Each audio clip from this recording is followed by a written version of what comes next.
Hello everyone, my name is Yoko.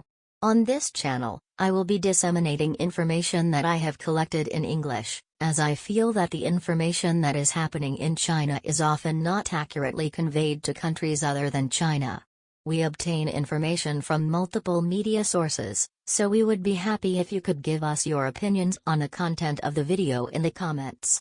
Also, my native language is not English, so I use an AI speaker to create audio to convey information correctly. If you like it, please subscribe to the channel and support us.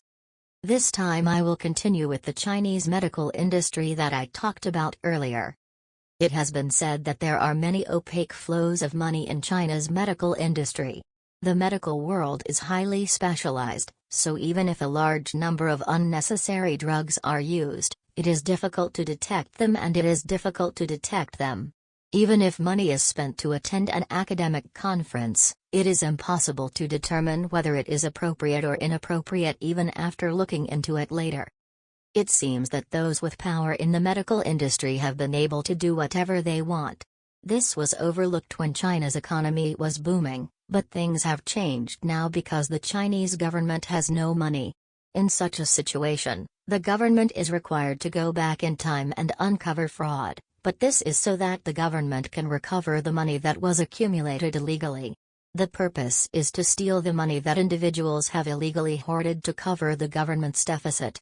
Therefore, the illegal flow of money in the medical industry is being traced back. Meanwhile, fraud is being exposed one after another.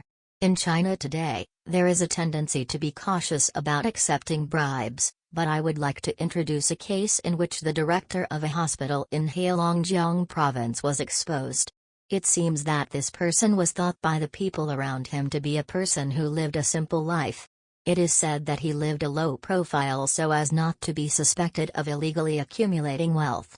However, he took bribes from drug suppliers by pressuring them that if they did not pay kickbacks, he would not buy the drugs.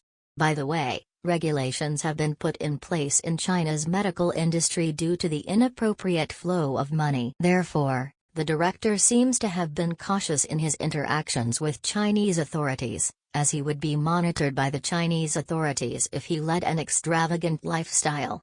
He said that every time he contacted a supplier, he used a different phone number to discuss where to pick up the money and discuss kickbacks. Nowadays in Japan, it is difficult for one person to own multiple mobile phones due to regulations. Criminals use multiple mobile phones to commit fraud even in strict countries like Japan, but it is easier in China than in Japan. You can have multiple phone numbers, so prepare lots of phone numbers. If you use the same phone number over and over again, you may become suspicious, so change your number. And it seems that when receiving money, it was cash-based. By the way, there are many ways to accept bribes. For example, the person giving the bribe may make a deposit in the bank, give the person their bank card, and also tell the person their PIN number. This is a method that became popular in China a long time ago. Nowadays, if you deposit a large amount of money, there is a high possibility that it will be discovered, so it seems that the practice was to hand over the cash directly. Cash is the best option since online transactions leave a record. When receiving the cash, we meet in a suburb where there are no surveillance cameras, as there are many surveillance cameras in China. Drive your car there and pick up the cash. When you pick up cash, take the money and leave immediately without stepping outside your car. In China, when someone with a certain level of status is arrested, it is often the person's secretary or driver who is arrested. We're always together, and I know when, where, and with whom. Therefore, it seems that he acted alone because there was a possibility that information could be leaked from such places. Although he lived a simple life, he seems to have hoarded the money he received. However, the maximum value of Chinese banknotes is 100 yuan. It costs about 2,000 yen in Japanese yen.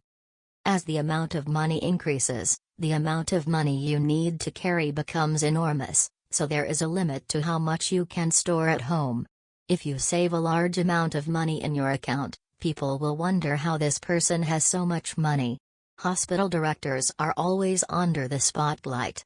Therefore, This person opened an account in a bank in another country in the name of his relative and deposited the money there. He was fraudulently accumulating wealth to avoid being found out, but from the perspective of those investigating the matter, hospital directors and purchasing staff are always involved in fraudulent accumulation of wealth, so if they were investigated closely, they would eventually be found out.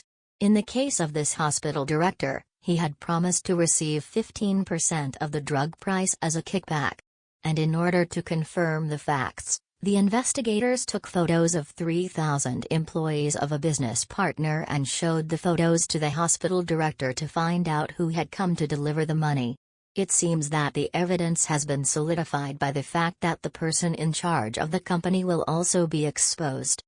Unlike Japan, in China there is a common sense that people with great power do bad things. There are many people who may have money accumulated through illegal accumulation. And now, the money hoarded by these people is being recovered by the Chinese authorities. I don't think it's possible to recover everything. Some people may have used it themselves, and some may have used it to send their children to study abroad. Another thing that is common in China is that people use it on their mistresses. I don't think it will be possible to recover everything, but in the case of the director of this hospital in Heilongjiang province, more than 3.7 million yuan was collected. If it turns out that it is possible to recover this much money by catching one person, I think that if local governments across China start collecting illegally accumulated wealth, they will be able to save a considerable amount of money. Even if we do just that, it will not be enough to close the deficit of local governments. However, since it is easier to increase revenue than increasing tax revenue or increasing the collection of fees for public services, I think that the detection of fraudulent wealth accumulation will continue for the time being.